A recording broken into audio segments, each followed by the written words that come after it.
En fait, il faut qu'il parle pour parler, lui. C'est pas possible. Il y a une vieille image en tête. Mais... C'est ça. C'est la référence de ce qu'on appelle le grand show. Oh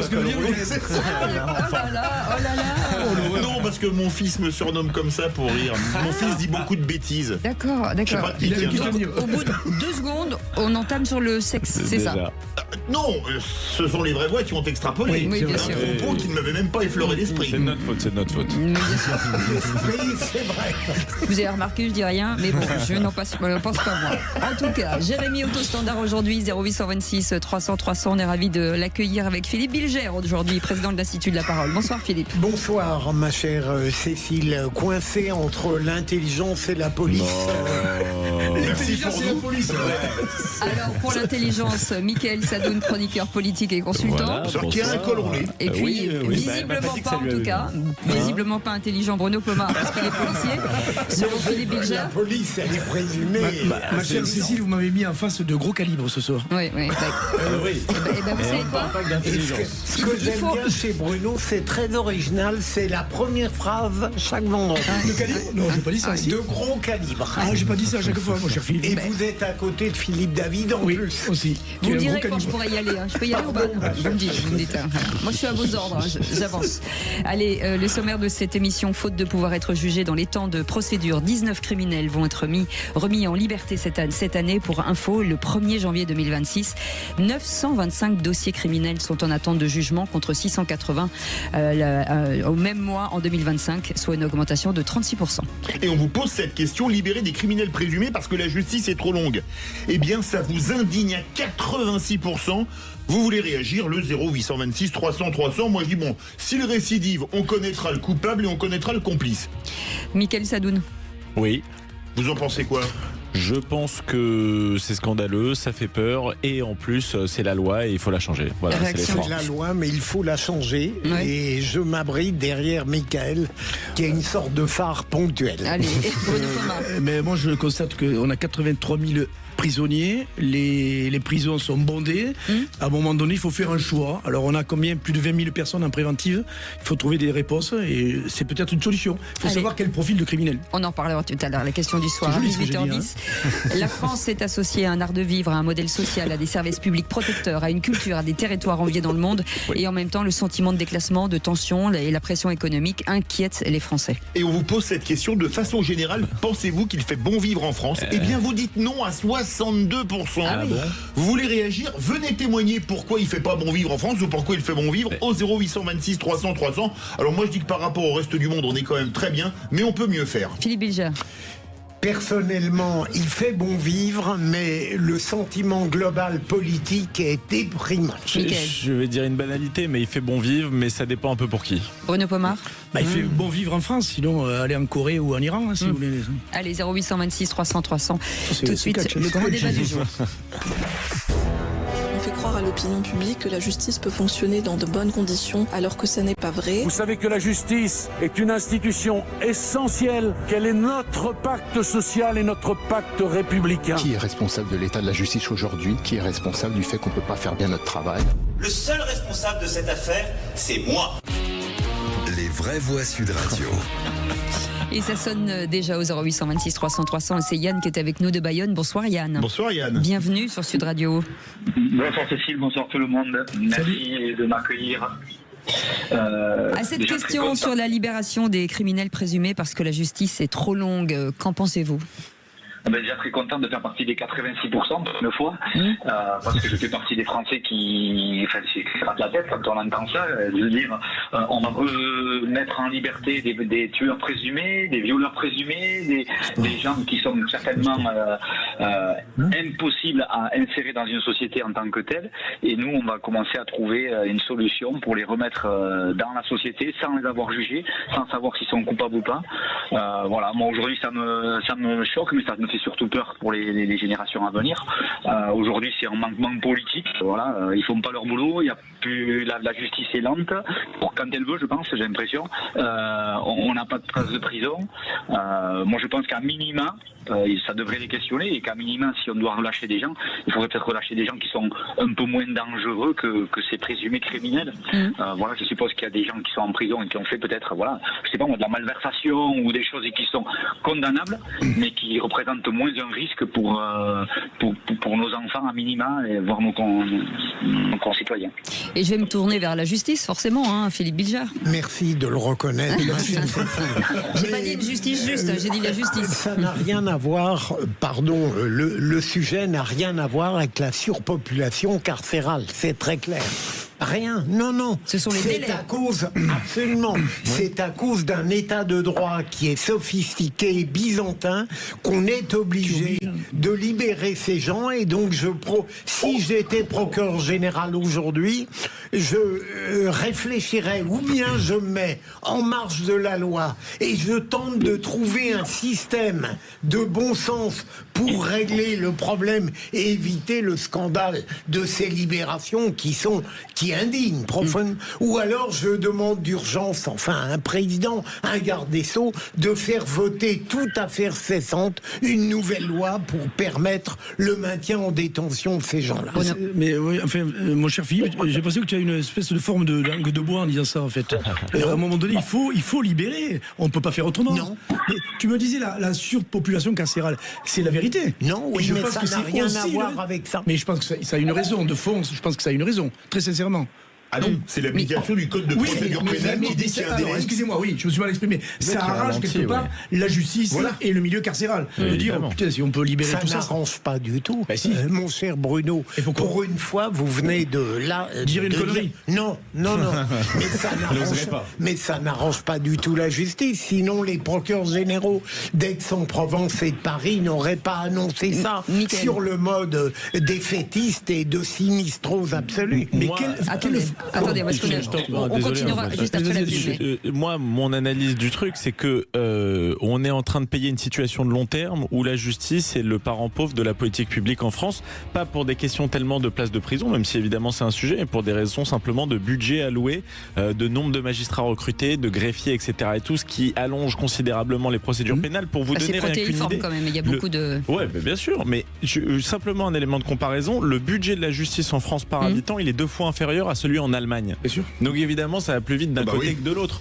Donc moi, je dirais augmenter le budget de la justice. Ça a déjà été fait depuis un certain nombre d'années, même par Dupond-Moretti, à qui j'ai pourtant beaucoup de reproches à faire. Et l'autre chose, c'est peut-être décloisonner le recrutement des magistrats, etc., en mettant fin au monopole de l'ENM. Allez, on reviendra dans un instant, justement, libérer des criminels présumés parce que la justice est trop longue. Ça vous indigne, ça vous fait peur. Et c'est la loi, Philippe. Eh bien, on dit que ça vous indigne à 89% désormais. Et c'est comme Yann, on a envie de vous entendre. 0826 300 300, on est ensemble jusqu'à 19h. Cécile de Ménibus. Et ce dîner de famille avec Philippe Bilger, Bruno Pomar, ancien membre du RAID des maires de Belleflou, Michael Sadoun, chroniqueur politique et consultant. Vous savez, on l'a choisi pas notre famille, hein. On fait comme on peut. Enfin, permettez-moi de faire un reproche. Le dîner de famille, il n'y a pas grand-chose à manger sur la table. Ouais, bah écoutez, gras comme vous l'êtes. Oh, ça c'est envoyé. Non, je plaisante, je déconne. Je suis au même point que vous, vous savez. Non, Cécile, non, quand même. Si, bien sûr que si. Depuis que je vous connais, Philippe David, il y a des gâteaux partout. Qu'est-ce que vous voulez que je vous dise? C'est pas normal que vous ayez faim, Philippe David. Vendredi, c'est pas le mardi gras. Ah bah oui, non, bah j'ai mangé light à midi. Il y a Maxime, notre réalisateur. Oui, c'est pas normal que j'ai faim. Bah si, vous êtes descendu tout un paquet de madeleines. C'est pas vrai, j'en ai mangé une. Il en reste plus en tout cas. 10 femmes à l'antenne. J'en ai pas vu la couleur des madeleines. Excusez-moi Maxime, mais je crois que Philippe achète des énormes paquets de madeleines et il y en a une seule dedans. C'est vrai, c'est des très grosses madeleines. Et contrairement à Marcel Proust, c'est pas pour se souvenir, il les mange. Bon, revenons à nos moutons, si je puis dire. Libérer des criminels présumés parce que la justice est trop longue, ça vous indigne, ça vous fait peur, ou c'est la loi? Pour l'instant, vous continuez à dire que ça vous indigne, Philippe David? Absolument. Mais moi, je suis indigné parce que je vais prendre un exemple. Dans les personnes ne bougez pas. Dans les personnes qui sont libérées, il y en a un qui tue quelqu'un ou quoi ou qu'est-ce. Mais vous imaginez le pataquès que ça fait. Parce que la famille va dire que c'est une honte. Il aurait dû être maintenu en détention. Il va attaquer l'État. Et quand on attaque l'État, qui est-ce qui paye les dommages et intérêts? C'est nous. Bah, c'est nous tous et toutes celles et ceux qui nous écoutent. Ah oui, donc on est chez les fous. Je suis d'accord, mais maintenant, passer l'indignation morale que je partage avec toi, quelle est la solution concrète à ça? Je pense qu'on pourrait mettre quand même une majorité de députés pourrait se mettre d'accord sur le fait de changer la loi. Mais le problème, c'est électronique. Bracelet électronique. Il faut les laisser enfermer. Non, sincèrement, le bracelet électronique, pour moi, est une solution qui ne me satisfait pas. Yann, allez-y. Attendez. Yann, Attendez. On sort plus que tout du premier homme des États-Unis qui arrive par une décision unanime et à faire n'importe quoi. Et nous, on ne trouve pas normal qu'aujourd'hui, il y ait des politiques qui disent bon, arrêtez, on est devant une aberration, on ne peut pas remettre ces personnes-là en liberté. On fait amende honorable, on a fait traîner, on a un système qui est perfectible, mais maintenant, il faut ça suffit. Le bon sens, j'ai entendu parler de bon sens et je pense qu'on n'en parle pas assez. Le bon sens veut que ces gens-là n'ont pas à être remis en liberté tant qu'ils n'ont pas été jugés. Et bien on change la loi, ou on prend, moi je connais pas une ordonnance, je sais pas, n'importe quoi, mais on fait appel au bon sens. Je sais pas qui a cité le bon sens, mais là s'il y a bien un moment où il faut faire appel au bon sens, c'est bien dans ce cas-là quand même. Ouais, vrai. Mais sauf Yann, qu'on est confronté à un problème, au paradoxe procédural en France, ce sont des gens qui sont encore présumés innocents, mais qu'on a le droit, pour des raisons techniques, de placer en détention. Mais il y a un moment donné où dans la procédure pénale actuelle, on ne peut pas les garder tout le temps. Oui, il faudra trouver des solutions. Il faut apporter une solution. Je pense que la majorité des Français sont d'accord avec ça. Et après, on en parlait tout à l'heure à la pause. Le vrai problème, et l'auditeur le mentionnait, quelle est la différence entre les États-Unis et la France? C'est que les États-Unis sont souverains, la France n'est plus souveraine. Voilà. Nous ne pouvons plus faire n'importe quoi parce qu'on est soumis au regard de la CEDH, de la CJUE, de nos propres cours suprêmes qui sont un vrai bloquant pour l'action politique. Donc il faut sortir de tout ça. Moi je pense que c'est le premier des chantiers en France, la justice. Oui, mais comment on en sort? Référendum. Ah ouais. Pour moi, la première action d'un gouvernement qui arrive, c'est organisation d'un référendum pour restructurer le rapport entre la politique et la justice en France. C'est, si vous voulez, le problème alpha de tout. Parce qu'une fois qu'on a levé ces blocages institutionnels, constitutionnels et supranationaux, le reste, ça va tout seul. Après, c'est compliqué. Je comprends que les Français ne comprennent pas bien que ce soit l'Europe qui décide pour un territoire dans lequel ils n'ont certainement jamais vécu, qui ont tous des particularités différentes. C'est compliqué quand même. Absolument, Cécile. Mais l'Europe, d'une certaine manière, ne décide pas. Elle impose un certain nombre de limites et elle prétend nous enseigner de la décence démocratique. En réalité, il est facile pour l'Europe de nous donner des leçons d'humanisme sur la peau des pays en question. C'est ça le problème. Demandons à ceux qu'ils ont remis en liberté, en cas de récidive, d'aller se présenter devant les familles et d'expliquer pourquoi cette personne-là n'a pas été jugée. Ça, je ne sais pas qui, le responsable ou les responsables qui ont remis ces personnes en liberté, que s'il y a une récidive, qu'ils aillent expliquer aux familles qu'il y a eu un meurtre ou un viol ou quelque chose, parce que la France est comme ça. Non, mais moi je crois qu'il y a une chose qu'il faut revoir aussi, et ce qu'il y a de bien, c'est qu'on a un ancien policier, un ancien magistrat avec nous. C'est qu'il faudrait, à mon avis, j'en ai parlé avec des amis qui sont juristes aussi, simplifier les procédures. Parce qu'aujourd'hui, il manque une virgule.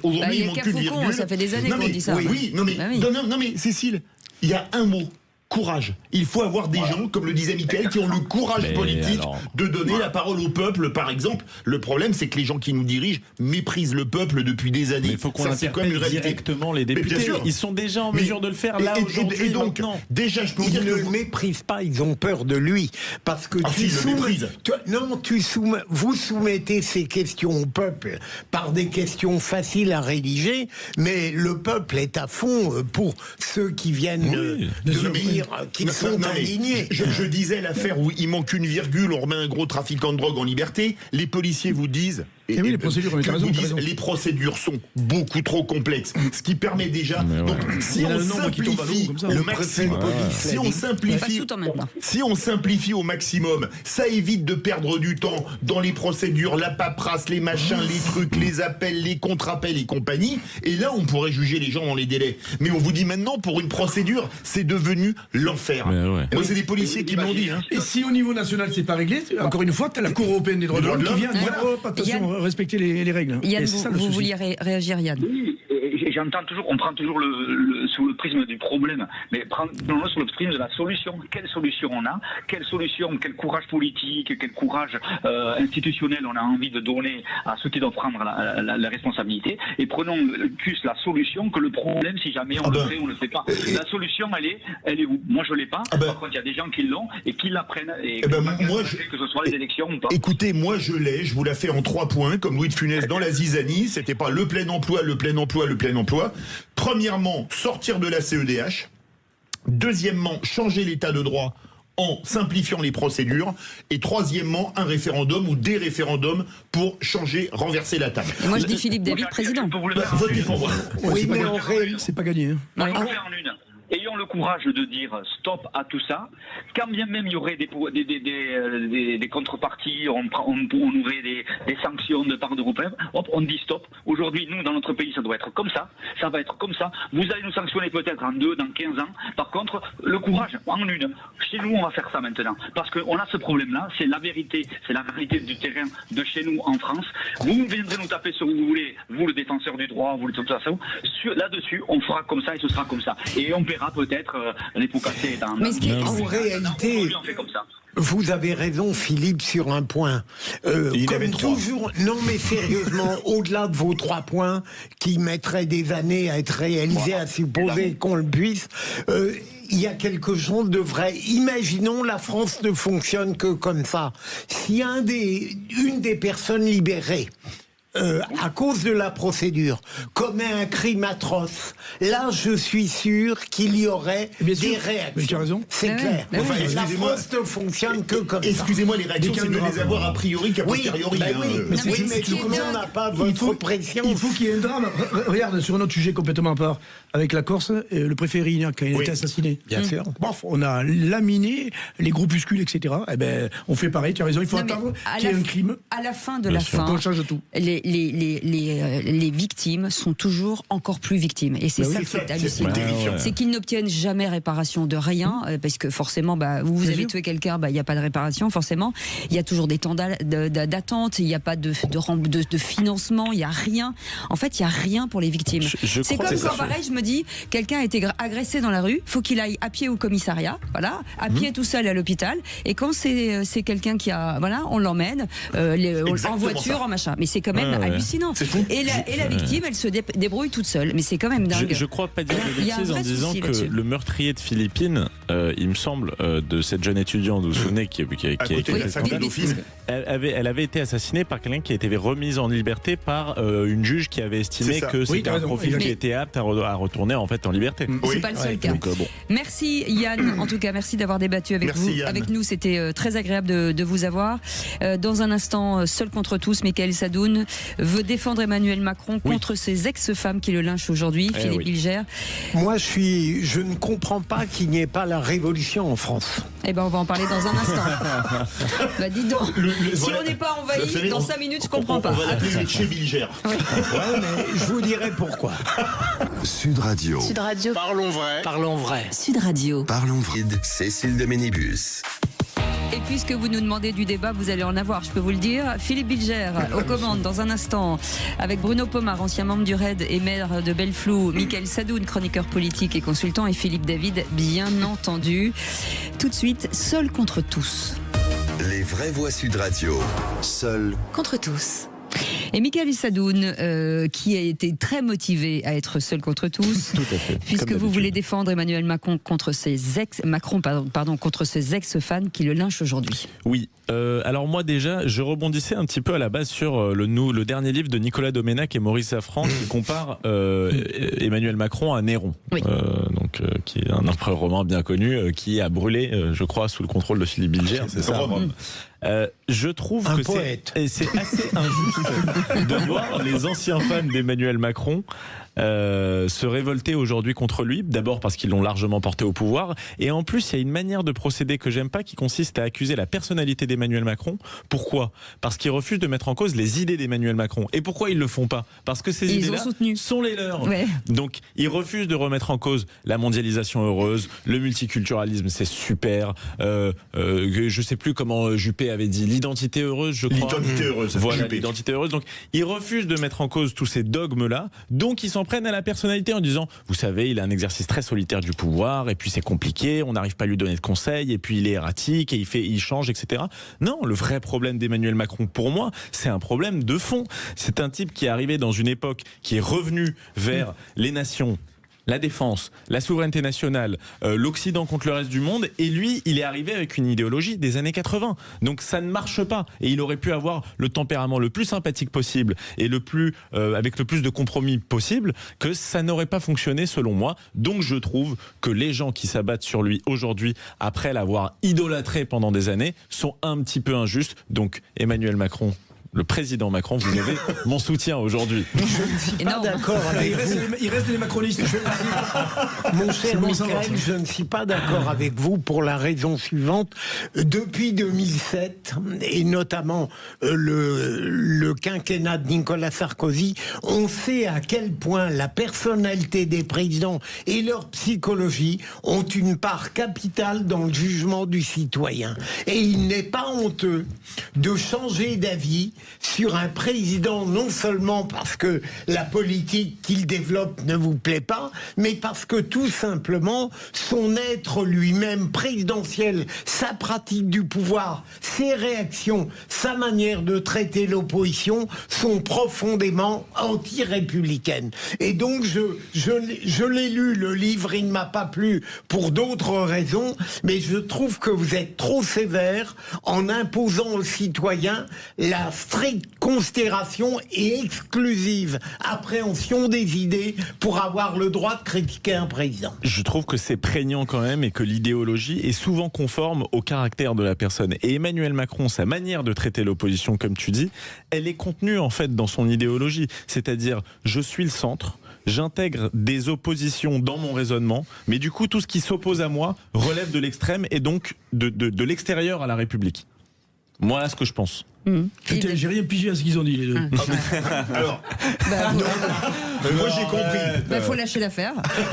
Alors, moi je suis pas d'accord avec Mickaël Sadoun pour plusieurs raisons. Alors, déjà, je pense que être surpris que Domenech et Safran se soient trompés sur la politique, ça fait 50 ans qu'ils se trompent tout le temps. Et moi, je me dis que Domenech et Safran qui se trompent sur la politique, mais c'est aussi évident que le feu ça brûle et l'eau ça mouille, comme chantait à l'époque Charlie et Lulu. Ça, c'est le premier point. Le deuxième point qui me semble essentiel, c'est que, alors là par contre, vous avez raison, ils ne se contredisent absolument pas. Ils disent que la mondialisation c'est génial, etc. Mais ils sont obligés de démonter Macron, parce que le bilan de Macron est indéfendable. Vous pouvez prendre Jacques Vergès, s'il était encore de ce monde, qui défendait les Khmers rouges, qui défendait Klaus Barbie en disant que c'était défendable. Même Jacques Vergès, je ne sais pas s'il arriverait aujourd'hui à défendre le bilan d'Emmanuel Macron. Donc, il n'y a pas de miracle. Par contre, je vais dire un point avec vous. Je pense qu'ils avaient été tellement dithyrambiques sur Macron à l'époque que s'ils avaient été bien éduqués, ils auraient fait un avant-propos en disant « Nous vous présentons toutes nos excuses ». Oui. Bruno, Safran, c'est pas l'aéronautique. Hein, et il n'a pas là. Et puis Philippe, d'une certaine manière, je défends pas seulement Emmanuel Macron, désolé ensuite je laisse Bruno y aller, mais je défends pas seulement Emmanuel Macron, je défends le principe de la démocratie, les gens ont voté pour lui et il me semble que sa politique est conforme à ce qu'il avait annoncé. Ça c'est vrai. Voilà. Ah non mais ça c'est vrai. Bruno mais bon, alors moi je vais aller dans ton sens, on parle de fidélité en fait. Mais c'est ça. Et quoi qu'il arrive, moi, c'est mon principe, ayant été dans une unité, on suit le chef et on y va jusqu'au bout, quitte à se suicider. Mais je trouve qu'effectivement, tous ces gens-là sont ingrats. Même si tu es contre, ils ont tous mangé à la gamelle. Ah oui, oui. Et non, Philippe le premier d'ailleurs. Et tu vois, c'est un peu ça qui me Mais gêne. surtout que tu peux contester le chef si vraiment il s'est trahi, mais s'il est conforme à ce qu'il t'a dit au début, t'as envie de dire, bon, dans ce cas-là, c'est toi qui t'es trompé. Mais il ne l'est pas, mon cher Michael. Bon, il faut arrêter là.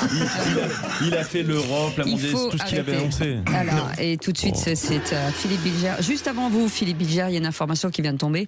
Donald Trump menace de droits de douane les pays qui ne soutiennent pas son plan d'annexion du Groenland. Donc, qu'il ose me faire comme ça. Ouais, c'est fou, c'est fou. Scandaleux. Donc j'espère que vous êtes de son côté parce que sinon vous annexez. Vous allez voir.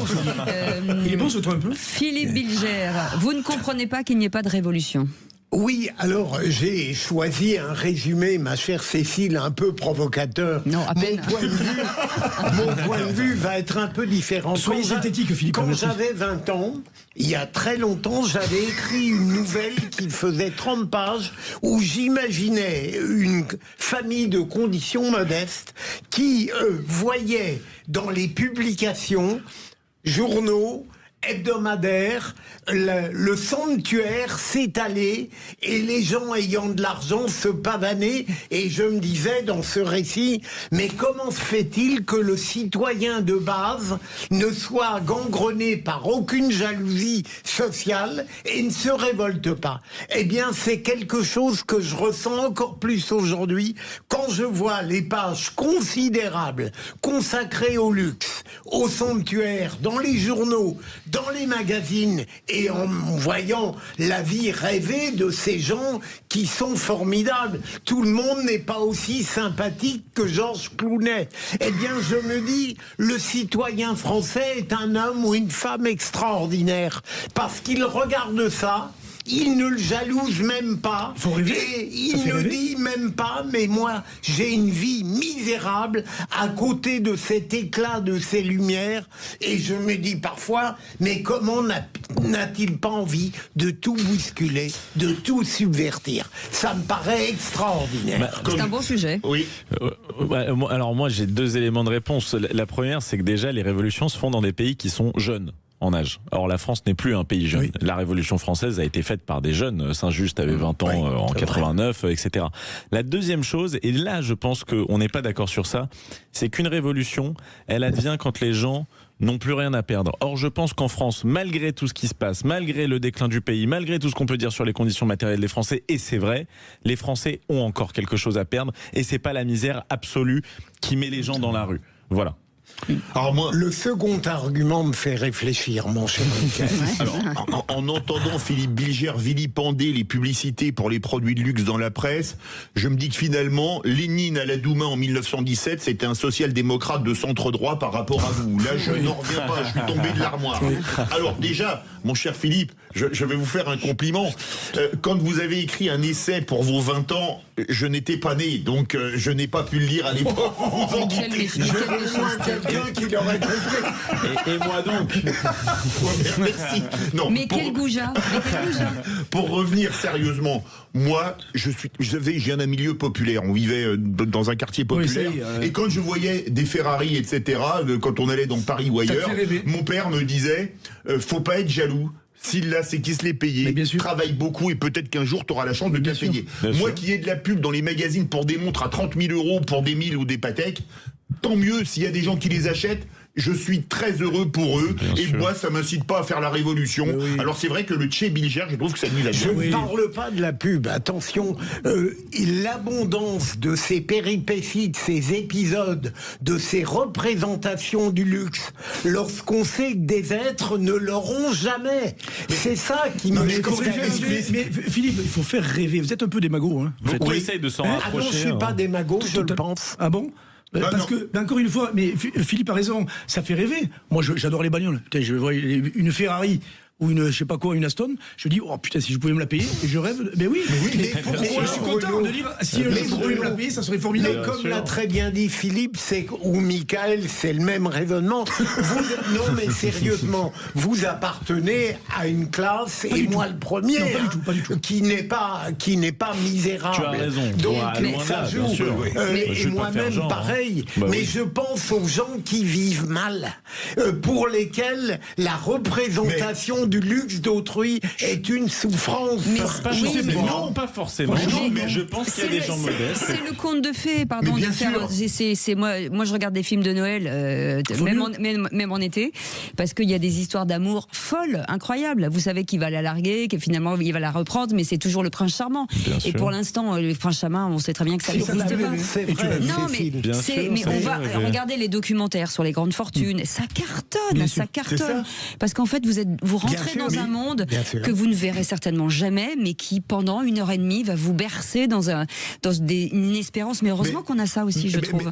Mais Philippe, parce que ce qui est terrible, c'est que votre raisonnement, c'est exactement le raisonnement de Jean-Luc Mélenchon sur le football, vous qui êtes fan de football, qui dit « Je ne comprends pas des smicards qui vont encourager des millionnaires ». Mais je vous avoue un truc, moi quand j'allais voir le TFC au stadium, je sais où les joueurs garaient leurs voitures avant les matchs, j'allais toujours voir les voitures parce que moi j'aime bien les belles voitures et ça me faisait rêver. J'avais pas les moyens de me les payer, mais j'allais pas dire il faut faire la révolution ou y mettre le feu. Oui, mais Philippe, derrière cela, je peux le comprendre. Vous n'êtes absolument pas gangrenés les uns et les autres par ce triste sentiment de jalousie sociale. Mais derrière votre admiration et le fait de, comme le dit, le rêve, je suis frappé que vous n'avez même pas, me semble-t-il, l'indignation sociale. Mais parce qu'on espère toujours, en fait, et je sais plus qui le disait tout à l'heure, mais on espère toujours. Peut-être un jour. Et pourquoi on joue au loto, Philippe ? Pourquoi tout le monde joue au loto ? Parce qu'il l'espère toujours. On veut gagner sans rien faire. Je te redis que l'indignation sociale, je la comprends, mais je sais qu'elle n'est pas suffisante pour générer une révolution, c'est tout. Celui qui a le salaire médian dans la France de 2026, il est quand même dans une abondance beaucoup plus importante que celui qui est dans le salaire médian il y a 50 ans. Bien sûr. Bon, je vous préviens, j'ai joué à l'euro-million ce soir. Si je gagne, j'invite tout le monde dans un 3 étoiles, sauf Bilger. Ah bon, d'accord. J'ai cru qu'il voulait nous emmener. Elle voulait déjà aller à l'hôtel. Non, mais je vous en prie. J'allais dire 3 étoiles à l'hôtel. C'est si vous gagnez 10 balles. Je mettrai entre parenthèses mon indignation. Philippe essaie de capter l'électorat de Mélenchon. Allez, vous restez avec nous. Vous restez avec nous dans un instant, une exclue, puisque la directrice de centre Emmaüs en Aveyron a été mise en examen ce vendredi pour harcèlement moral, abus de confiance, travail dissimulé et injure à caractère racial. Xavier, qui sera avec nous dans quelques instants, a porté plainte contre elle. Elle est aujourd'hui en garde à vue par son dépôt de plainte. Il sera avec nous dans un instant. À tout de suite.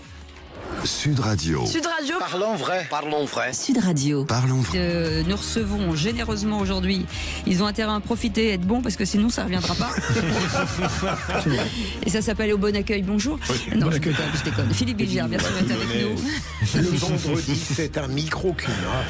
Bruno Pomar est avec nous, ancien membre du RAID et maire de Belleflou. Il y a du niveau, j'ai du mal à suivre.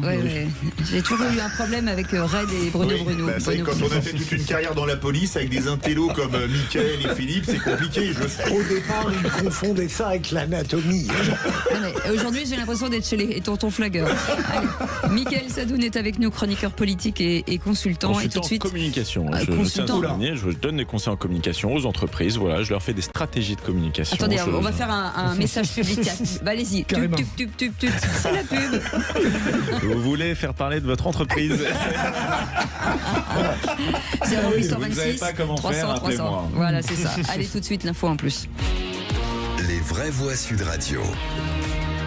Et la directrice de 2 centres Emmaüs en Aveyron a été mise en examen ce vendredi pour harcèlement moral, abus de confiance, travail dissimulé et injure à caractère raciste. Xavier est avec nous aujourd'hui. Bonsoir Xavier. Bonsoir. Votre prénom est volontairement changé. Vous êtes un ancien cadre d'Emmaüs. Vous avez travaillé sous l'autorité de Véronique Magnot. Elle a été déférée hier par un juge d'instruction, donc elle est mise en examen. Est-ce que vous pouvez nous raconter en exclusivité, puisque jusqu'ici vous ne vous êtes jamais exprimé, qu'est-ce qui s'est passé qu'est-ce que vous avez vu, qu'est-ce que vous avez subi? Bonjour à tout le monde. Bonjour. Ce qui s'est passé, moi j'ai intégré la structure il y a 1 an et demi à peu près. Et j'ai très vite remarqué le comportement inapproprié vis-à-vis des personnes qu'on accompagnait, qui, bien entendu, l'accompagnement et l'accueil est fait pour réintégrer ces personnes qui sont en difficulté, cabossées par la vie. Il y avait un management très toxique, avec beaucoup de méchanceté, beaucoup de menaces, qui me déplaisaient. Et à partir de là, j'ai commencé à essayer d'agir en interne. Malheureusement, j'avais pas suffisamment de poids et pas suffisamment d'impact pour faire changer les choses. Donc les choses ont continué. Et contrairement à mes prédécesseurs qui ont fermé les yeux pour partir, moi j'ai décidé de prendre le taureau par les cornes et d'essayer de faire ce que je pouvais faire à mon niveau pour stopper les choses. Qu'est-ce que vous avez vu? Qu'est-ce qu'il s'est passé pour que ça vous mette dans un état pareil et que vous portiez plainte sur différents chefs d'accusation qui sont quand même... La liste est longue quand même. Hein. Oui, la liste est longue. Ouais. Si vous voulez, on était dans de la menace. Donc à Emmaüs, on accueille énormément de personnes et une grande partie de personnes qui sont sans papier, qui sont protégées par le statut d'Emmaüs, qu'on appelle WACAS. Et en fait, on était dans un management où c'est soit tu fais ce que je te dis, soit tu dégages, tu prends une OQTF. Et j'ai même entendu dire tu retournes dans ton pays à coup de pied au cul. Excusez-moi des termes. Donc forcément, quand on a des personnes comme ça face à nous et qu'on menace, on arrive à obtenir ce qu'on veut. Sauf que moralement, ces personnes-là ont déjà énormément souffert. Ils ont quitté leur pays. On ne quittait pas notre pays par choix et par plaisir. Et donc déjà de souffrir, ils sont déjà en souffrance de par leur situation. Derrière, on les menace au quotidien, ils ont l'épée de Damoclès au-dessus de la tête, en se demandant est-ce qu'ils vont avoir une situation stable et pérenne, ou alors est-ce qu'au premier écart, ils vont se retrouver à dormir sous un pont à la gare, comme c'est déjà arrivé sur la ville de Rodez. J'ai recueilli moi des compagnons qui ont dormi à l'extérieur. Xavier, vous avez dit que, j'ai cru comprendre qu'elle les exploitait à des fins personnelles, que les dons qui sont faits, en tout cas des Français à Emmaüs, elle les prenait pour elle, c'est ça? Alors, ça c'est des témoignages que j'ai recueillis dans un second temps. Vous savez, Rodez, c'est une petite ville. Hein. Ça se sait vite. Et quand, en fait, ça s'est su que moi, je m'opposais au mode de fonctionnement, j'ai été pris un peu pour porte-parole, on va dire, avec des gens qui avaient assisté à des scènes, qui se sont rapprochés de moi pour me raconter. Et effectivement, il y a un ensemble d'anciens compagnons qui sont venus avec des photos à l'appui, en me disant, ben voilà, nous, on a été obligés de faire les travaux chez elle. Ah oui. Xavier, j'ai toujours du mal, à cause de ma formation antérieure, avec les accusations sans contradiction. Est-ce que vous confirmez absolument la véracité de vos accusations? Alors, moi déjà, j'accuse pas. Moi, je fais que remonter des faits à des services compétents. Moi, j'ai remonté les informations qu'on m'a fait remonter. Il y a une enquête de la police judiciaire qui a pris le relais. Et ça se confirme, puisque les personnes... Moi, il y a les photos qui ont été transmises et des vidéos. Les personnes, le soir et le week-end, et pendant leurs heures de travail par moment, allaient sur la bâtisse qui avait été achetée pour faire les travaux et refaire à neuf pour la résidence principale. Donc ça, après, ça a été le travail de la police de s'assurer de la véracité des faits. Moi, je n'ai fait que remonter les faits. Mais Xavier, Emmaüs, il y en a dans toute la France. Est-ce que la direction d'Emmaüs, donc qui n'est pas à Rodez, qui doit être à Paris théoriquement, a réagi? Est-ce qu'elle a été alertée? Qu'est-ce qui s'est passé avec la direction d'Emmaüs? Direction nationale, bien évidemment. Oui, faut savoir qu'en fait, la plupart des centres Emmaüs sont autonomes. C'est comme des franchises, c'est un principe de franchise, mais quand même qui est rattaché à Emmaüs France. Bon, il faut savoir qu'avant de donner les informations au procureur, j'en ai quand même parlé au président de la communauté de Rodez, et j'en ai parlé à Emmaüs France. J'ai lancé une alerte officielle à Emmaüs France. Donc, eux, ouverts, ils ont un service en interne. Ils l'ont reçu, ils ont fait ce qu'ils avaient à faire. Mais il n'y a eu aucun aboutissement. Et moi, c'est pour ça que je suis passé au stade au-dessus en alertant la justice. Moi, je suis un lanceur d'alerte uniquement. Hein. Oui, il y a des faits avérés. Donc vous êtes remonté en interne une enquête administrative, si on peut appeler ça comme ça, et ensuite c'est passé au niveau judiciaire, c'est ce que vous voulez dire. Exactement, vu qu'au niveau d'Emmaüs France, surtout que j'ai eu une dame, moi, qui m'a contacté, qui avait déjà fait remonter les faits similaires en 2021. Donc elle m'a montré les échanges de mails qu'elle avait eu avec Emmaüs France, et elle me dit, écoutez, moi j'ai fait pendant un an, j'ai fait remonter les informations, ça n'a rien donné, Emmaüs France était au courant. Donc moi j'ai appelé Emmaüs France, j'ai dit mais comment c'est possible que de tels faits aussi graves soient remontés depuis 2021, qu'il n'y a rien qui est fait. Donc moi, si vous voulez, je suis passé par Emmaüs Montpellier, puisque je connais très bien, c'est une association SEB qui regroupe plusieurs Emmaüs. Et eux, ils ont essayé aussi en interne de faire bouger les choses. Ouais. Bon, pour l'instant, ils n'ont pas réussi. Elle est placée sous contrôle judiciaire. Elle a l'interdiction visiblement d'exercer son métier et d'entrer en contact avec les victimes. Est-ce que vous, vous avez subi aussi des choses qui font que vous pouvez confirmer que son attitude est peut-être déplacée? Alors, je ne sais pas comment placer ce mot, mais... Moi, je vous laisse imaginer, à partir du moment où je suis monté au créneau, j'ai subi les foudres. Bon, il faut savoir qu'il n'y avait rien à me reprocher pendant mes 6 ou 7 premiers mois. Tout allait très bien. Bon, je subissais quand même son management aussi, alors avec un peu moins de virulence, puisque moi, je mettais le haut là en expliquant que je connais le travail, je connais la loi française et on est protégé, quoi. Mais à partir du moment où j'ai lancé l'alerte, moi je me suis mis en maladie parce que je subissais une pression de l'espace. Et derrière, j'ai été licencié pour tout un tas de faits basés sur de fausses accusations, forcément, mais ça c'est mon avocate qui s'occupera du reste. Puisque on n'a jamais eu rien à me reprocher pendant 6 mois, et subitement j'avais une page recto verso de critiques et de reproches très graves à mon encontre. En tout cas, merci beaucoup. Mon image a été ternie également, mais bon, ça, mon avocate s'occupera du reste. D'accord, merci beaucoup en tout cas, Xavier, pour votre témoignage. On suivra cette affaire, bien entendu. Merci en tout cas d'avoir donné cette, la primeur à Sud Radio, et vous restez avec nous. On fait une petite pause, on revient dans un instant avec le coup de gueule de Philippe David. Philippe. Il est en train de se passer un nouveau coup d'État entre Strasbourg et Bruxelles. Et je parle bien de coup d'État. On en parle dans un instant, tout de suite. Sud Radio. Sud Radio. Parlons vrai. Parlons vrai. Sud Radio. Parlons vrai. Engagé, Paypal certifié, présente. Les vraies voix Sud Radio, 17h-20h, Philippe David, Cécile de Ménibus. Mais les gens se disent, pourquoi est-elle si méchante? Parce que... Voilà, c'est tout. Vous m'avez traité de gras double tout à l'heure. Oh, mon petit chat. Mon douillet, mon doudou. Ils sont chauds, ils sont et quoi d'autre? Et il y en a qui cumulent. Mais on aime le gras. Oui. Moi, j'adore le gras. Il y a la foire au gras. Alors, on aime le gras. Non, mais les amis, arrêtez. On aime le gras, mais ça dépend de vous quand même. Ne vous emballez pas non plus. Ça, c'est pas dans l'assiette. Oui.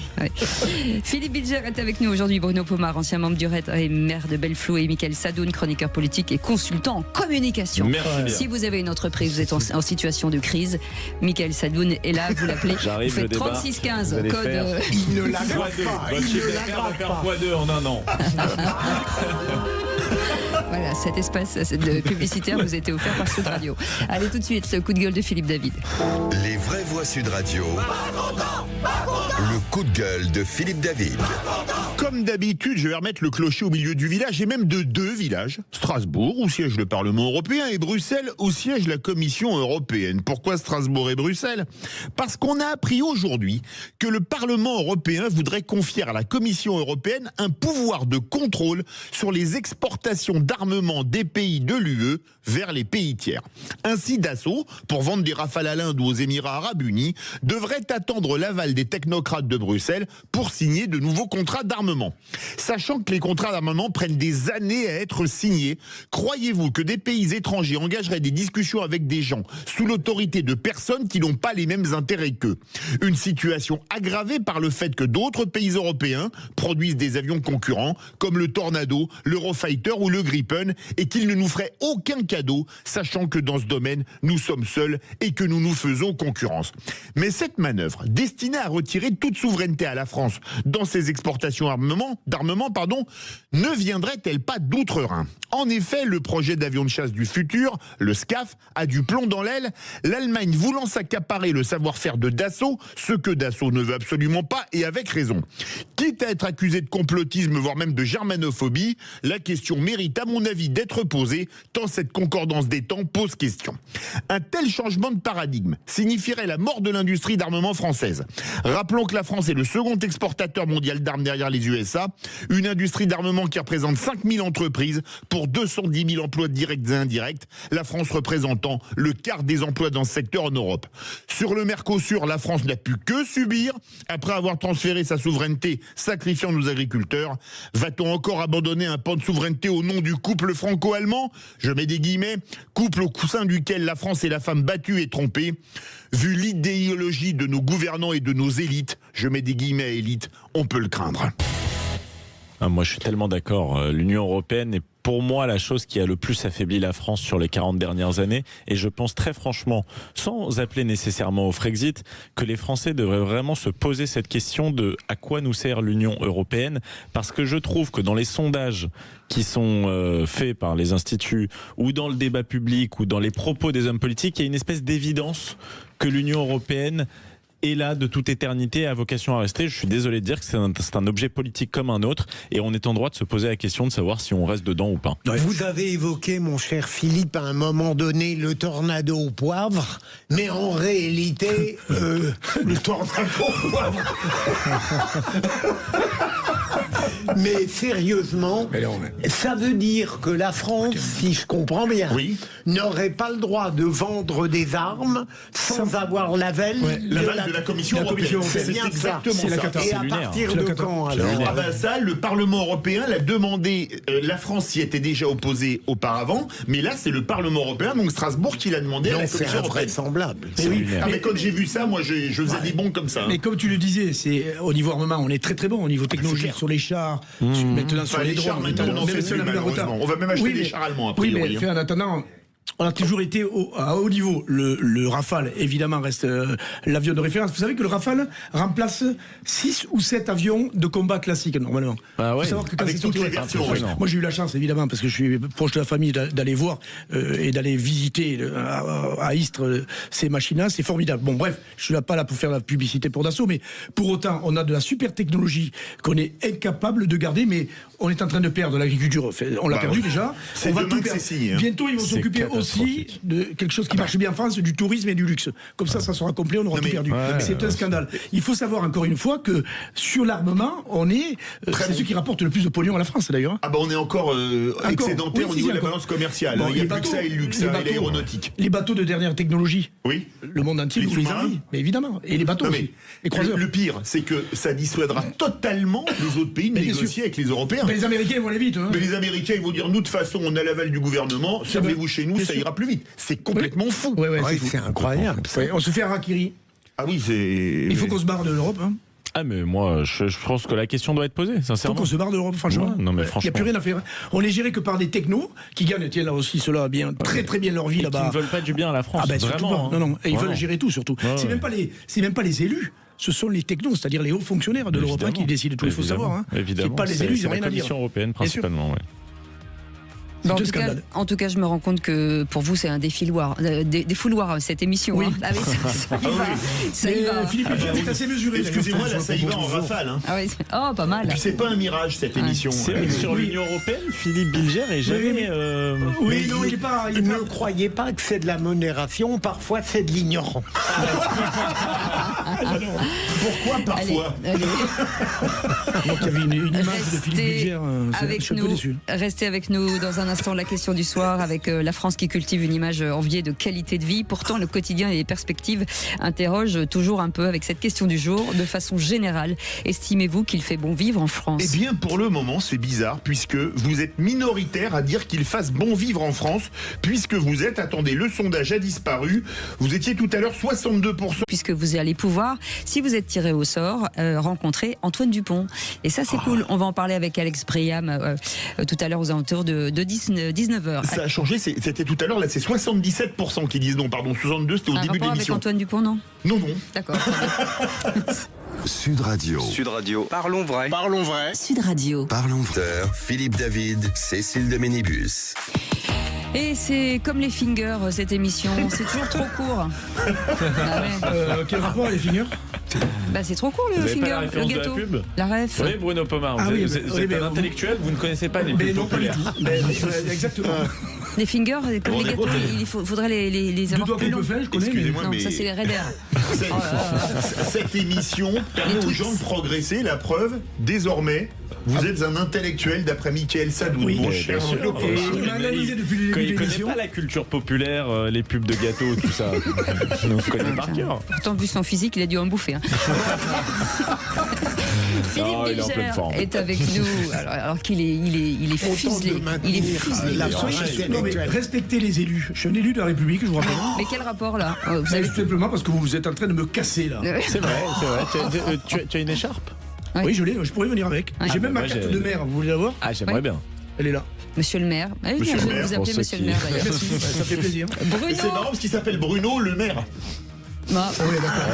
Bien joué, elle était pas mal. Elle était pas mal. Je vais le présenter à la mairie de Paris, peut-être. Je peux le faire l'annonce ou pas? Absolument, vous pouvez. C'est pas rigolo, mais c'est malin. Voilà. Oh, c'est bon. Mais c'est. Voilà. Il est gentil, Mickaël Sadoun, il trouve toujours le côté positif. Chroniqueur politique et consultant en communication pour toutes les entreprises en Exactement. crise. Appelez-moi. Voilà. Appelez-moi.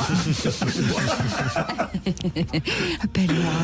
0826 300 300, la question du soir, c'est tout de suite. Je suis à la tête d'un État qui est en situation de faillite sur le plan financier. L'argent ne fait pas le bonheur, mais on est tout de même bien content d'en avoir. Mes chers compatriotes, au moment où je m'exprime, des attaques terroristes d'une ampleur sans précédent sont en cours dans l'agglomération parisienne. C'est une horreur. On était heureux parce qu'on était ensemble. Comment on a pu oublier ça? J'ai décidé de renforcer encore les mesures pour réduire nos déplacements et nos contacts. Parce que nous vivons plus longtemps, il nous faudra travailler plus longtemps et partir à la retraite plus tard. Alors, heureux? Mais voilà, j'habite en France. On parle beaucoup de l'intelligence sur ce plateau, mais il y a une grande intelligence aussi en régie. Je trouve que ce lancement est excellent et il résume bien le sujet en fait. Non, mais c'est vrai. On a de très bonnes équipes à Sud Radio. Et Il y a des démagogues ici. Non, mais c'est vrai.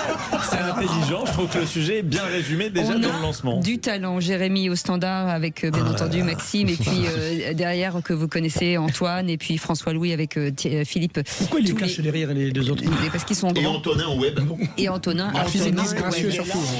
Les amis, de façon générale, estimez-vous qu'il fait bon vivre en France à cette question? Vous dites non à 75%. Vous voulez réagir, le 0826 300 300. Moi, je trouve que vous êtes un peu tristoun quand même. Ouais, bah justement, on a une réaction. Marine est avec nous. Bonsoir Marine, bienvenue sur Sud Radio. On est ravis de vous accueillir. Merci, bonjour, Cécile et bonjour Philippe, bonjour tout le monde. Alors, estimez-vous qu'il fait bon vivre en France, Marine?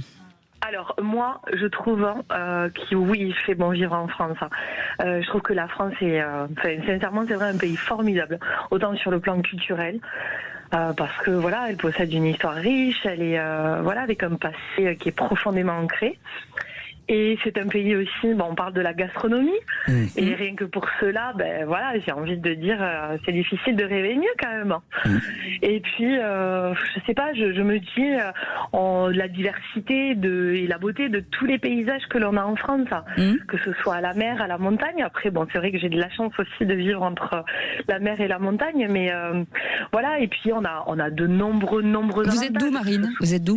De Narbonne. Ah, d'accord. Bah oui. Le même département que Bruno Pomar, ça mérite d'être signalé. Exactement, de l'Aude, exactement. Voilà, et puis on a de nombreux avantages par rapport à d'autres pays, notamment la sécurité sociale, qui nous permet quand même d'avoir accès à des soins médicaux gratuits ou presque gratuits. Et c'est vrai que pas tout à fait gratuit, mais bon. Oui. Pas tout à fait, mais voilà. Et de me dire que c'est vrai que je ne comprends pas les gens qui souhaitent quitter la France.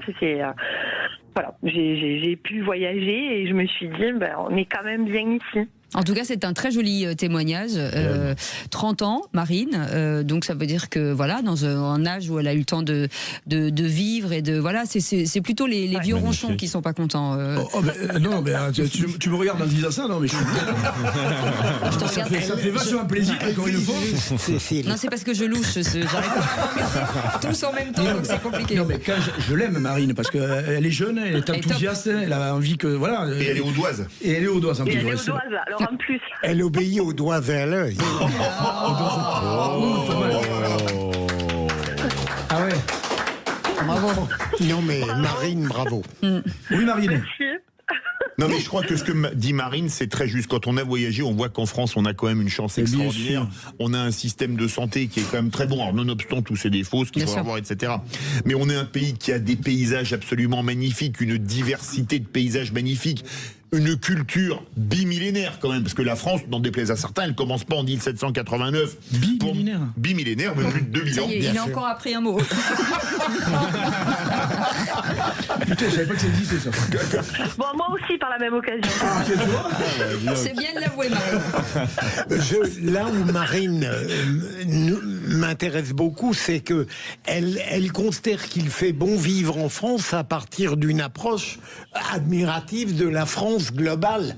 Alors que si on posait la question, je dirais, bien sûr, il fait bon vivre en France pour moi et mon entourage parce que nous considérons que notre bonheur ne dépend pas des conditions géopolitiques, ni nationales, ni économiques. Je crois que pour certains, le malaise vient du fait qu'ils assimilent radicalement leur vie personnelle et familiale à l'état calamiteux de la France aujourd'hui. Pour moi, le bon vivre, c'est un peu tout ce qui relève de ce qui ne s'achète pas. Donc c'est la qualité des paysages, la culture, l'ambiance, comment vous dire, le caractère des gens. Moi, quand j'entends quelqu'un comme Marine, j'adore entendre ça, cette positivité, cet optimisme, cet entrain, cet enthousiasme. Je suis Marine. Franchement. Mais attention. Non mais c'est vrai, il y aura certainement une vague bleu marine. Mais c'est pas non, mais pas dans ce sens-là. Je suis Marine de l'Aude. Elle a déjà Barbella comme Rédal. J'ai même pas percuté ce que je viens de dire. Je suis pas un idolâtre des États-Unis, mais s'il y a une qualité qu'ont les Américains, c'est cet enthousiasme, c'est l'optimisme, ça donne envie de faire des choses. Le patriotisme, évidemment, le sentiment de fraternité, c'est-à-dire quand vous croisez un Français dans la rue, comprendre que d'une manière ou d'une autre, peu importe les séparations politiques, culturelles, il est un peu votre semblable et vous partagez quelque chose avec lui. Déjà, ça, je trouve que ça crée une ambiance de cohésion dans le pays. Moi, je vais vous dire, je connais très bien un pays qui est Israël, dans lequel il y a vraiment ce sentiment. C'est-à-dire, on est liés par un destin commun, et rien que ça vous donne une impression de solidarité. Et pourtant, il n'y a pas la même sécurité sociale qu'ici. Mais ça vous donne une impression de solidarité et de fraternité du quotidien. Si vous arrive quelque chose, quelqu'un sera derrière vous. Vous inquiétez pas, on est ensemble. Je trouve que c'est ça qui crée une ambiance. Qui crée l'unité. Aussi, c'est vrai. Aussi. Et puis, il y a quelque chose d'individuel. Moi, je suis toujours très étonnée parce que je croise quelqu'un. Pas à toutes les personnes dans la rue, mais que quand c'est la nuit, je dis bonjour, bonsoir. Quand je rentre dans un ascenseur, je dis bonjour ou voilà. Et les gens ont du mal à répondre en fait. On a l'impression. Venez à Narbonne, on répond. Mais Marine, je connais bien Toulouse. J'y ai vécu 25 ans. À Toulouse, vous montez dans le bus, vous dites bonjour. Vous dites bonjour au chauffeur et les gens vous répondent bonjour. Et quand vous partez, vous dites au revoir du bus. Je vous promets que c'est vrai. Il y a une chose à rajouter quand même, les amis. Et que vous n'avez pas ici, parce que vous êtes des Parisiens. Nous, on est du Sud avec Marine. On n'est pas Parisiens, on est partout, nous. Non, nous, on a le soleil en plus là-bas en bas. C'est toute la différence avec ça. Et c'est non, mais tu rigoles, mais je trouve que c'est énorme ça. Bien sûr. Pour moi, c'est énorme. Après, chacun ses goûts, mais pour moi, la qualité de vie quand il y a le soleil. On est grincheux quand tu dis 76%. Oui, 75. Bon, ben voilà, on est des grincheux. Marine, vous pouvez dire que vous êtes heureuse? Moi, je suis très heureuse, oui. Ah, ça fait du bien. Elle est géniale, Marine. Elle est top. Et qu'est-ce qu'elle fait? Et sans indiscrétion, vous faites quoi dans la vie? Parce que si vous vous dites, j'ai gagné à l'euro million et donc je suis la fille de Jeff Bezos. Dans ces cas-là, ce sera une Amazon.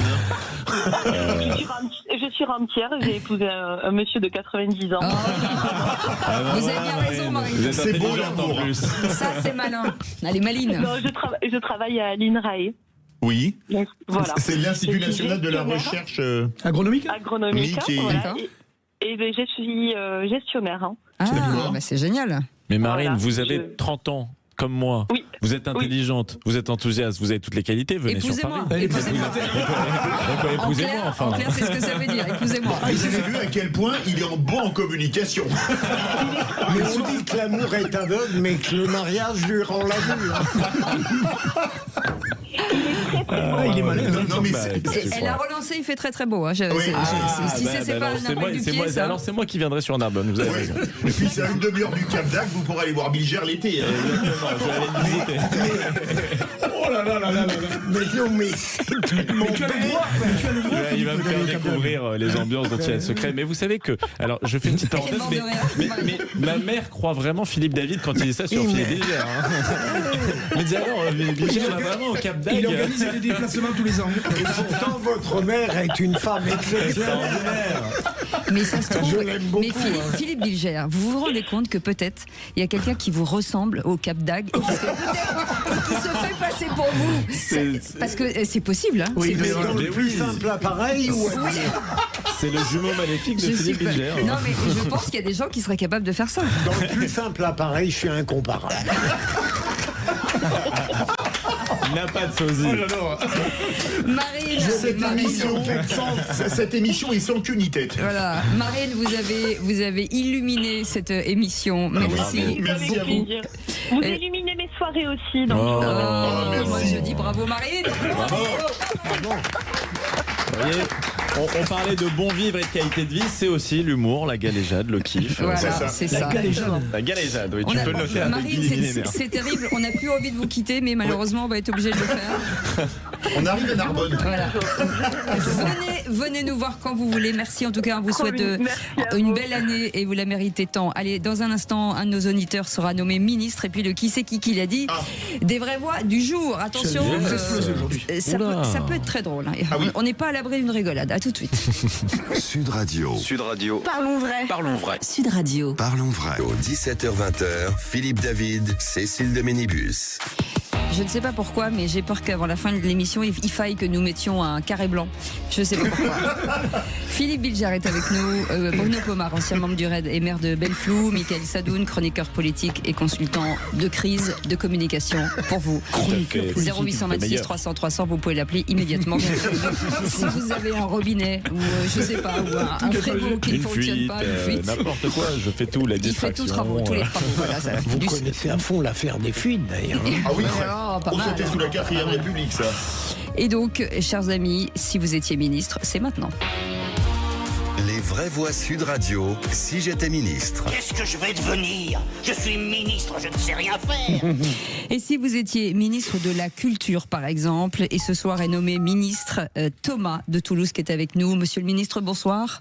Bonsoir, monsieur le ministre. Oui, chers agents du ministère de la Culture, bonsoir. Bonsoir.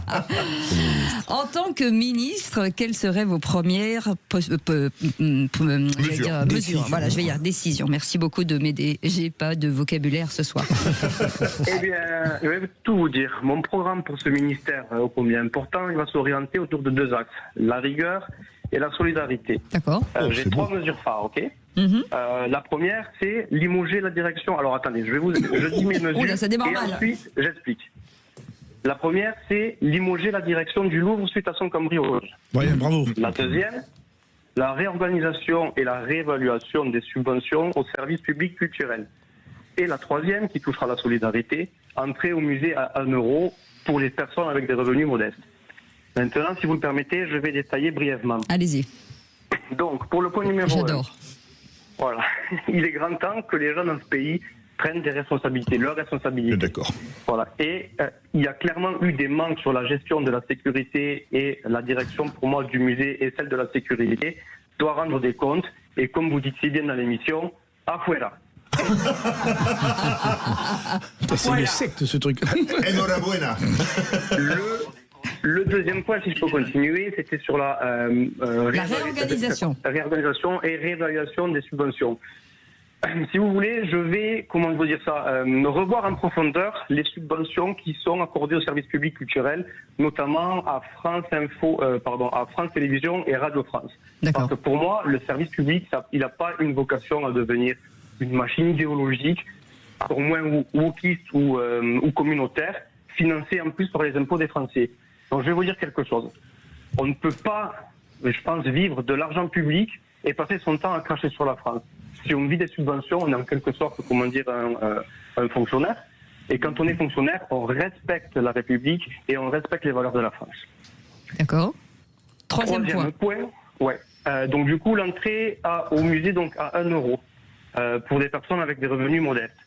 On arrive à envoyer des prisonniers au musée, donc je vois pas pourquoi on ne pourrait pas permettre l'accessibilité au musée aux personnes à faible revenu. Et pour ceux qui vont me dire oui, c'est pas possible, comment on va faire, comment on va s'y prendre, sachez qu'on a créé France Connect et on pourrait très bien imaginer une liaison entre le ministère de l'économie, des finances et le ministère de la culture avec une plateforme où les gens, suivant leurs revenus, pourraient prendre un ticket pour un musée, pour emmener leurs enfants au musée. Alors on va faire réagir. On va faire réagir Philippe Bilger. Je trouve, et là, on ne fait pas d'ironie parce que c'est une séquence formidable dans Les Vraies Voix. J'approuve les 3 mesures proposées par notre ministre de la Culture. Moi, la première est tout à fait fondamentale. Quand on a échoué, on est responsable et on s'en va. Deuxième élément, d'une certaine manière, l'audiovisuel public, comme le disait Georges Pompidou, c'est la voix de la France, on ne crache pas sur elle. Et dernier élément, je vois avec plaisir qu'il a écouté mon indignation de tout à l'heure. C'est tout à fait ce que mes chroniqueurs amis qui n'ont pas le même sens de la dignité sociale. Allez. 1 euro, mais c'est très juste. Allez. Pourquoi pas? Mickaël, rapidement, parce qu'on n'a plus beaucoup de temps. J'aime bien ce programme. Toutefois, cher ministre, je voulais savoir éventuellement le coût d'évaluation, enfin l'évaluation plutôt du coup. Ça y est, tout de suite. De la 3e mesure, parce que musée à 1 euro pour tous, ça exige évidemment des moyens supplémentaires. Maintenant qu'on connaît les talents de nos amis au ministère de l'économie, sur une plante de 1 ou 2 milliards, personne Non mais visiblement il veut récupérer les allocations louées à France Télévisions, donc il y aura de l'argent. Ah oui, ça vous avez raison, ça peut être pas mal. Il n'y a pas grand chose à ajouter, seulement que la culture c'est très important dans notre pays, ça doit faire partie même des priorités, et puis permettre aux gens de pouvoir aller dans les musées, visiter, et à bas prix, évidemment ça permet à tous d'accéder à ça, et donc c'est formidable, il faut qu'on le fasse élire, qu'on le nomme ministre. Oui. Moi je dis bravo à Thomas, c'est un excellent ministre de la Culture, et pour oser vous critiquer, Thomas, vous. Okay. Monsieur le ministre Thomas, et pour le critiquer, il faudrait être très mauvaise langue. Oh, langue. Langue ministre de la Culture. J'ai compris là j'ai compris. Allez. Mais il attendait avec tellement d'impatience. Il faut la lui donner. Oui, mais Philippe, vous n'avez pas compris, moi j'ai compris tout de suite. Voilà. Et Mickaël, pareil, n'a pas compris tout de suite. Excusez-moi, cette chute est navrante. On était tellement bien partis avec vous, monsieur le ministre. En tout cas, monsieur le ministre de la Culture, nous vous adoubons. Oh, comme c'est bien dit. Adou. Bravo. Adoubé. Notez, greffier. J'en ai noté des mots aujourd'hui. Pardon, Thomas. Très court. Si je pourrais rajouter quelque chose concernant la 3e mesure, la culture, c'est notre patrimoine, c'est notre héritage. Donc il faut vraiment permettre au plus de monde, il faut vraiment que l'accessibilité au musée, à notre culture, à notre héritage soit démocratisé. Vous avez bien raison. Bravo à notre ministre. Merci beaucoup, monsieur le ministre. Allez, tout de suite, que des intellectuels. Le qui c'est qui l'a dit. Les Vraies Voix Sud Radio, le quiz de l'actu. Aujourd'hui, visionnaire. Tu as pris galéjade également. Galéjade. Quoi Bimillénaire. Mais là, vous allez voir, là, dans le lycée, il y a de la culture. 2 fois 1000 ans. Question, qui c'est qui l'a dit, les amis? Les tueries ont pris fin en Iran. C'est Trump. Bonne réponse de Philippe Bilger. Ça, c'est la fastoche. Oui. Okay. Qui c'est qui l'a dit? Je l'aime parce qu'elle chante en me grattant le dos pendant des heures, en me disant que je suis un athlète, que je suis beau, que je mesure 1m80. Casse. Voilà. Non. Alors là. Quoi? Vous n'en trouvez pas? Un athlète que je mesure 1m80. Je l'aime. C'est effarant. Je l'aime. Je vous donnerai l'aime 2 Shabbats la semaine prochaine. Ah, c'est Louis de Funès. Bien sûr, dans Rabbi Jacob. Ah oui, d'accord. Attendez, écoutez ça. Parce qu'elle chante en me grattant le dos pendant des heures, en me disant que je suis un athlète, que je suis beau, que je mesure 1m80. Oui, exactement. Qui c'est qui l'a dit? Marcel Proust, oui, un peu comme moi. Longtemps, il s'est couché aware. Jean-Marie Bigard. Non, c'est Jean-Claude Van Damme. Bonne réponse de Mickaël. Avec Aware dedans, c'était facile. Le con, il s'est foutu de ma gueule. J'ai demandé les fouilles. Et on a très bien connu d'ailleurs Patrick Dewar également. Qui c'est qui l'a dit? Tupperware. Qui c'est qui l'a dit? Nous sommes en train de recueillir toutes les demandes avec le ministre de l'Intérieur, Christophe Colomb. C'était un lapsus d'un autre ministre. Ah oui, t'as raison, oui. Rotaillot. Non, presque. Darmanin. Bonne réponse de Oui, Bruno les gars, Le Maire. ça c'est la culture. J'ai failli dire de Bruno Le Maire. Connaissance politique. Bravo. Pour un conseiller. Très fort. Ah, qui c'est qui l'a dit cannabis, allez, tu n'avances pas du tout, cannabis. Jamel Debbouze. Ouais. Ah bah il a été un Jamel poil plus Debbouze, rapide. Michel Oh, Cléopâtre. merde, mais il y en a toujours pour lui, il n'y a que pour lui. Moi je suis une victime dans cette émission, j'ai l'impression. Oui. Qui c'est qui l'a dit? Tu n'avances pas du tout, cannabis. Une paella sans coquillage, c'est comme un gigot sans ail, un escroc sans rosette, quelque chose qui déplaît à Dieu. Ah putain. C'est pas du Non, Audiard, ça Si, c'est du Audiard, mais dans quel film? C'est pas.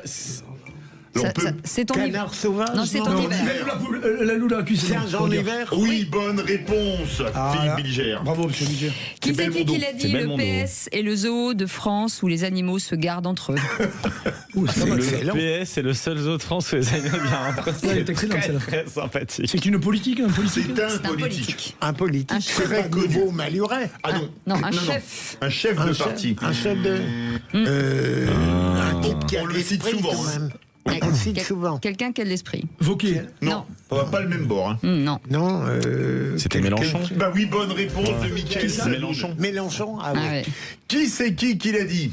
Le seul défaut d'Emmanuel, c'est d'être plus jeune que moi.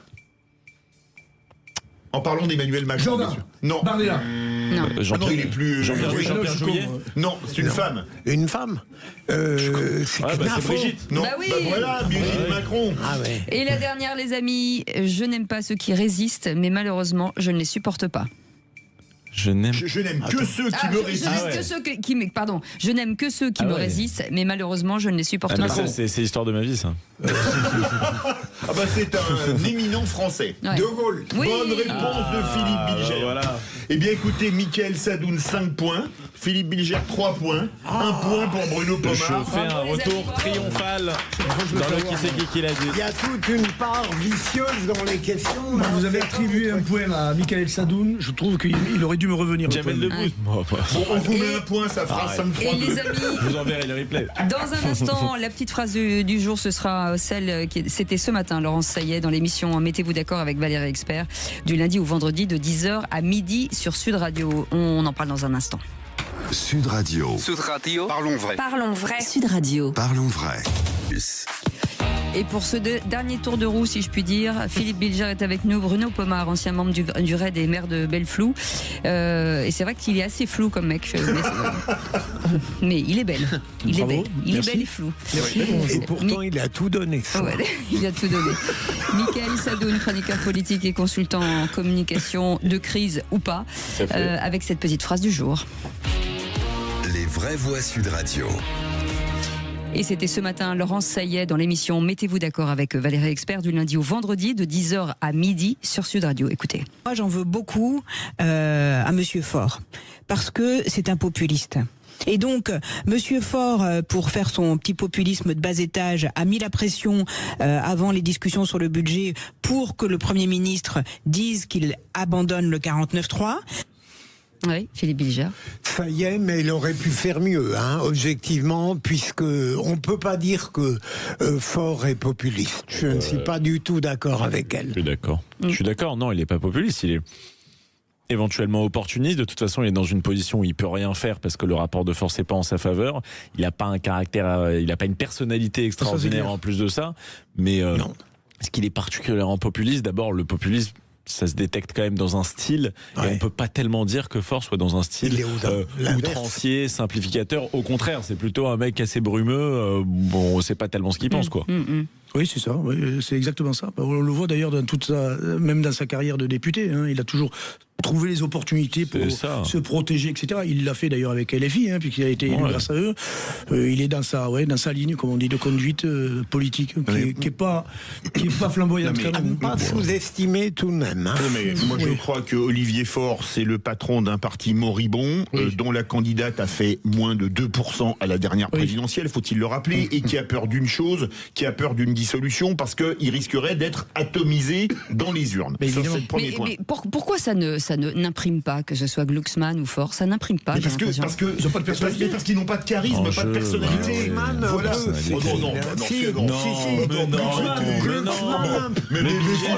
Vous allez nous dire qu'un cheval de trait peut gagner le Grand Prix d'Amérique. Je n'ai pas dit qu'il sera président, Glucksmann, mais il a une pensée originale. Ah bah ça oui, elle est originale. Mais c'est tellement pas original, Philippe. C'est la pensée des nouveaux philosophes depuis les années 80. C'est-à-dire, c'est gauche, plutôt deuxième gauche, très porté sur les sujets internationaux, sur la défense des droits de l'homme, etc. C'est robinet d'eau tiède.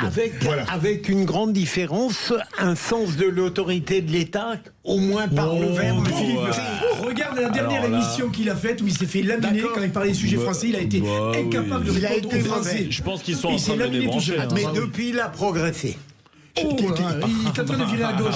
Excusez-moi, mais quand vous êtes au fond de la piscine, vous pouvez que remonter. Désolé de vous le dire, parce que là, ça a été un tel naufrage qu'il ne pouvait pas descendre plus bas. Dans la vie, et je mets ma Cécile à part, il y a les sommaires et il y a les nuancés. Non mais voilà. Philippe, je veux pas critiquer Glucksmann en tant qu'homme, j'ai rien contre lui personnellement, mais il manque évidemment du charisme de l'homme politique. C'est pas un chef, c'est pas un tribun, c'est pas quelqu'un qui emmène les gens derrière lui, c'est pas quelqu'un qui s'affirme dans un one-to-one sur un plateau ou dans un discours d'assemblée devant une tribune. Mais mon cher Michael, qui aurait pu penser que Bruno serait au vrai voir? Et ce sera la phrase de fin. Merci beaucoup Philippe Bilger, merci beaucoup Bruno Pomar, merci Michael Sadoun. Merci beaucoup. La nomination de syndic dans des situations moins courantes, c'est le sujet de Thomas Binet, tout de suite dans les incontournables de la copropriété. On se retrouve dans un instant. Bien dans mon immeuble, avec Loiselet et Desgremont présente Sud Radio.